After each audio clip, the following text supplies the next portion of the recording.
Hello student, today we are going to study tax concessions under Income Tax Act 1961 on amalgamation. Okay, so when there is an amalgamation, जब amalgamation होता है, so various tax concessions provide किए जाते हैं under Income Tax Act 1961 to amalgamating company, to amalgamated company and to shareholders of the amalgamating company. तो ये हमें पढ़ना है. ठीक है, क्या कंडीशंस होंगी जिसमें टैक्स कंसेशंस प्रोवाइड होंगे. ठीक है, then that we will study. So we know what is amalgamating company and what is amalgamated company. Amalgamating company वो है जो कंपनी मर्ज हो रही है. Company which is merging is amalgamating. And amalgamated company कौन है? जिसके साथ मर्ज हो रही है वो अमेलगमेटेड कंपनी है. ठीक है. Now in order to take tax benefit two conditions must be satisfied. दो कंडीशन सेटिस्फाइड होना चाहिए टैक्स बेनिफिट लेने के लिए for both amalgamating and amalgamated company. पहली कंडीशन क्या है? Condition of section 2(1)(b) condition of section 2(1)(b) and ये सेटिस्फाई होना चाहिए. And second, amalgamated company must be an Indian company. Amalgamated company क्या होना चाहिए? ये 1B है, 2(1)(b) है. ठीक है, 2(1)(b). एंड सेकेंड कंडीशन है amalgamated company must be an Indian company. जो अमेलगमेटेड कंपनी है वो इंडियन कंपनी होना चाहिए. ठीक है. सपोज यहाँ पे अभी मैं आगे एग्जाम्पल दिखाऊंगी जिससे आपको क्लियर हो जाएगा amalgamating and amalgamated company का difference. Now section 2(1)(b) of Income Tax Act defines amalgamation as merger of one or more companies, ठीक है, with another company. एक या एक से ज्यादा कंपनी मर्ज हो रही है अदर कंपनी के साथ. ठीक है, न्यू कंपनी फॉर्म हो रही है. और merger of 2 or more companies in such a manner. ठीक है, सेक्शन 2(1)(b) बता रहा है किस मैनर में मर्जर होना चाहिए जिसमें टैक्स कंसेशंस मिलेंगे under income tax act 1961. First, all the property of the amalgamating company जो the company which is merging becomes the property of the amalgamated company by virtue of amalgamation. मतलब जितनी भी assets हैं अमेलगमेटिंग company की वो किसकी assets हो जाए? वो अमेलगमेटेड कंपनी की हो जाए. First condition. Second, all the liabilities of the amalgamating company become the liabilities of the amalgamated company by virtue of the amalgamation. जो भी लायबिलिटीज हमारी अमेलगमेटिंग कंपनी की हैं वो सारी लायबिलिटीज किसकी हो जाए? वो हो जाए अमेलगमेटेड कंपनी की. ठीक है, जिसके साथ मर्ज हुआ है. ठीक है. Third, share holders holding at least 3/4 in value of the shares in the amalgamating company जो the company which is merging becomes the shareholders of the amalgamated company by virtue of the amalgamation. ठीक है, other than shares already held therein. इसका मतलब क्या हुआ? इसका मतलब ये हुआ कि सपोज ये यहाँ पे इन्होंने कहा है कि 75%, ठीक है, एटलीस्ट 75% जो शेयर्स की वैल्यू है वो शेयर होल्डर्स रेडी हो जाएं अमेलगमेटेड कंपनी के शेयर होल्डर्स बनने के लिए. मतलब अगर 100% का 75 क्या होगा? 75% जो शेयर्स की वैल्यू है वो शेयर होल्डर्स, ठीक है, 75% इन वैल्यू ऑफ द शेयर्स, ठीक है, 3/4 इन वैल्यू ऑफ द शेयर्स जो है वो शेयर होल्डर्स रेडी हो जाए 75% के वो शेयर होल्डर बनेंगे अमेलगमेटेड कंपनी के. ठीक है, बाय वर्च्यू ऑफ अमेलगमेशन. ठीक है, अमेलगमेशन की वजह से. ठीक है. नॉ ये other than shares already held in, suppose there are 2 companies X and Y. ठीक है, ठीक है, इनका अमेलगमेशन हो रहा है. ठीक है, ये X कंपनी जो है ये लिक्विडेट हो रही है, इसका एग्जिस्टेंस खत्म हो रहा है. और Y कंपनी क्या हो रही है? ये हमारी फॉर्म हो रही है. ठीक है, ओके, दोनों आपस में मर्ज हो रही है. ठीक है. नाउ यहाँ पे क्या है? यहाँ पे इसके अमेलगमेशन से पहले ही इसने इसके 20% शेयर्स ले रखे थे. ठीक है, अमेलगमेशन से पहले ही 20% इसने शेयर्स ले रखे थे. अब जो 75% देखी जाएगी वैल्यू, ये 20% लेस करके कितने पे? 80% पे. 80% का एटलीस्ट 75%, कितना हो गया 60% शेयर होल्डर्स, ठीक है, 60% शेयर होल्डर्स रेडी हो जाएं शेयर होल्डर बनने के लिए, किसके, एमलगमेटेड कंपनी के, ठीक है। तो ये जो 20% वाई ने पहले से एमलगमेशन से पहले से 20% शेयर ले रखे थे, उस 20% को हम इसमें से लेस कर देंगे, तो 80% का 75%, मतलब 60% शेयर होल्डर्स रेडी हो जाएं शेयर होल्डर बनने के लिए, किसके, एमलगमेटेड कंपनी के, ठीक है, जिसके साथ मर्ज हो रहा है उस कंपनी के, ठीक है। ये हमारी 3 कंडीशन हो गई। ओके, सो ये हमारी है कंडीशन ऑफ सेक्शन 2(1)(b) की। ओके, now मैंने बताया एमलगमेटिंग जो है company which is merging and amalgamated company with which it merge, ठीक है। एग्जाम्पल हम देखते हैं, X limited merge with Y limited, X limited Y limited के साथ मर्ज हो रहा है, thus X limited goes out of existence. अब एक्स लिमिटेड का कोई एग्जिस्टेंस नहीं है, X limited is amalgamating company and Y limited is amalgamated company. तो एक्स क्या हो गई, एमलगमेटिंग, एंड वाई क्या हो गई, एमलगमेटेड, ठीक है।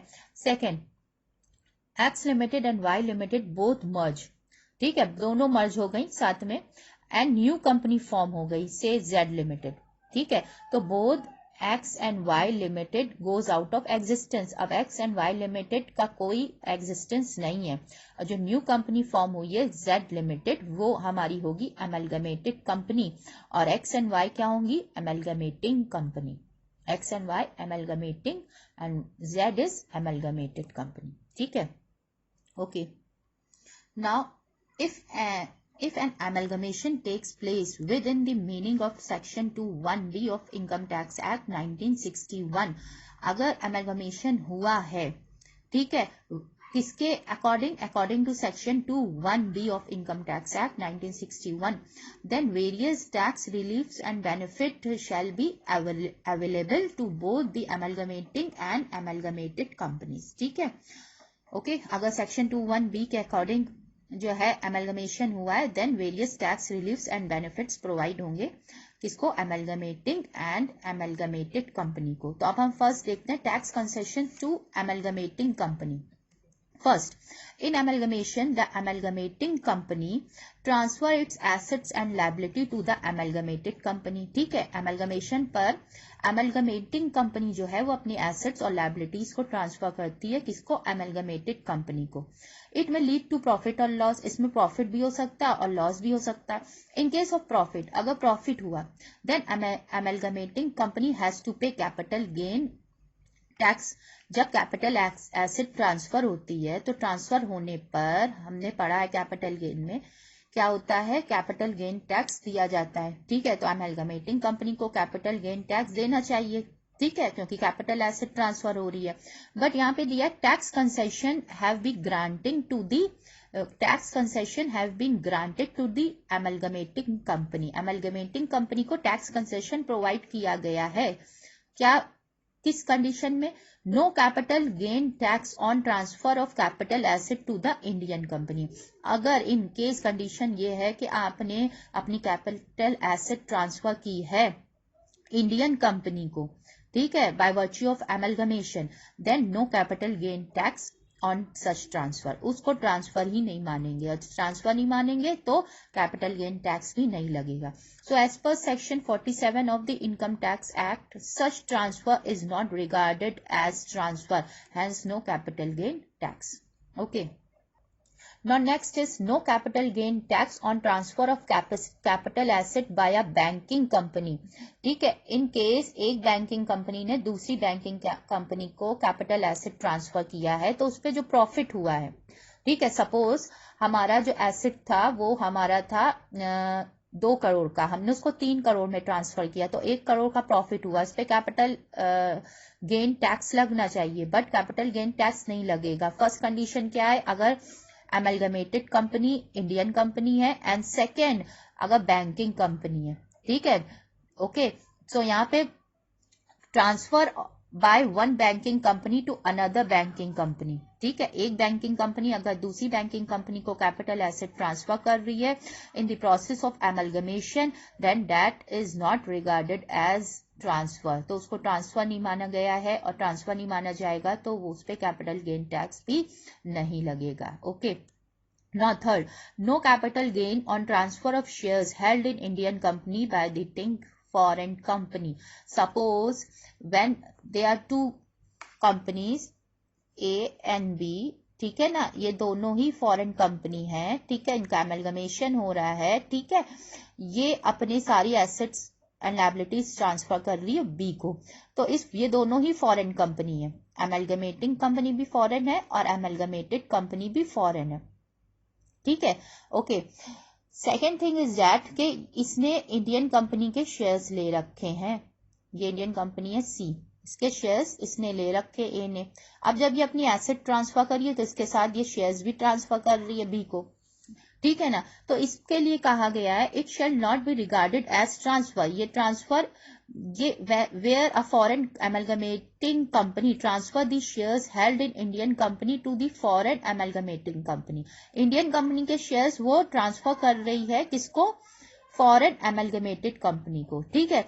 In that case when both the companies amalgamating and amalgamated company are foreign company, it shall not be regarded as transfer if following two conditions are satisfied, इसको transfer नहीं माना जाएगा और ट्रांसफर नहीं माना जाएगा तो उस पर टैक्स भी नहीं लगेगा, ठीक है। किस कंडीशन में इसको ट्रांसफर नहीं माना जाएगा, when at least 25% shareholders, जो 25% shareholders of the amalgamating foreign company ready to become the shareholder in foreign amalgamated company, मतलब 25% shareholders जो हैं ये दो कंपनी हैं, कंपनी A एंड B, ठीक है, ये दोनों, ये amalgamating है, ये amalgamated है, ठीक है, और ये इंडियन कंपनी है C, इसके शेयर्स इस फॉरेन कंपनी ने ले रखे हैं, एमलगमेशन के टाइम पर ये शेयर्स इसने ट्रांसफर कर दिए बी को, एमलगमेटेड कंपनी को, ठीक है। यहाँ पे इंडियन गवर्नमेंट का ये कहना है कि ये कैपिटल गेन टैक्स नहीं लगाएगी अगर ये दो कंडीशन फुलफिल हो रही हैं, सेटिस्फाई हो रही हैं दो कंडीशंस, ठीक है। पहली कंडीशन क्या है कि 25% शेयर होल्डर्स जो हैं इस कंपनी के, एमलगमेटिंग फॉरेन कंपनी के, वो रेडी हो जाएं शेयर होल्डर बनने के लिए फॉरेन एमलगमेटेड कंपनी के, first condition is that. Second है no capital gain tax charge in the country where amalgamated company is incorporated, जिस कंट्री में एमलगमेटेड कंपनी इनकॉर्पोरेट है वहां की गवर्नमेंट कोई कैपिटल गेन टैक्स चार्ज ना करे इस ट्रांसफर पे। इंडियन गवर्नमेंट का कहना है अगर फॉरेन गवर्नमेंट चार्ज करेगी capital gain tax then Indian government हम भी करेंगे, ठीक है। सो यहाँ पे इंडियन गवर्नमेंट क्यों बीच में आ रही है, बिकॉज ये जो ट्रांसफर कर रही है शेयर्स एसेट्स के साथ, जो ये हमारे इंडियन कंपनी के जो शेयर्स हैं वो ट्रांसफर कर रही है amalgamating foreign company to amalgamated foreign company को, ठीक है। सो वो इंडियन कंपनी के शेयर्स हैं, ठीक है ना। यहाँ पे ये इंडियन गवर्नमेंट इसीलिए बीच में आ रही है क्योंकि वो इंडियन कंपनी के शेयर्स को ट्रांसफर कर रहा है, ठीक है। नाउ यहाँ पे इसने कहा है इंडियन गवर्नमेंट ने अगर ये दो कंडीशन सेटिस्फाई होंगी, अगर फॉरेन गवर्नमेंट टैक्स नहीं लगाएगी तो हम भी टैक्स नहीं लगाएंगे, ठीक है। तो इंडियन गवर्नमेंट यहाँ पे दो कंडीशन अगर फुलफिल हो रही है तो इंडियन गवर्नमेंट इस शेयर के ट्रांसफर पे कैपिटल गेन टैक्स नहीं लगाएगी। फर्स्ट जो हमने पढ़ा 25% शेयर होल्डर्स जो हैं फॉरेन एमलगमेटिंग कंपनी के रेडी हो जाएं शेयर होल्डर बनने के लिए फॉरेन एमलगमेटेड कंपनी के, एंड सेकेंड कोई भी कैपिटल गेन टैक्स चार्ज ना हुआ हो किस गवर्नमेंट के जरिए, वो गवर्नमेंट जहां पे एमलगमेटेड कंपनी इनकॉर्पोरेटेड है, ठीक है, वो foreign government capital gain tax charge ना करे तो इंडियन गवर्नमेंट भी नहीं करेगी। ये दोनों कंडीशन फुलफिल होगी देन हम कह सकते हैं कि ये जो ट्रांसफर हुआ है इस पे कोई भी कैपिटल गेन टैक्स चार्जेबल नहीं होगा, ठीक है। Okay, thank you.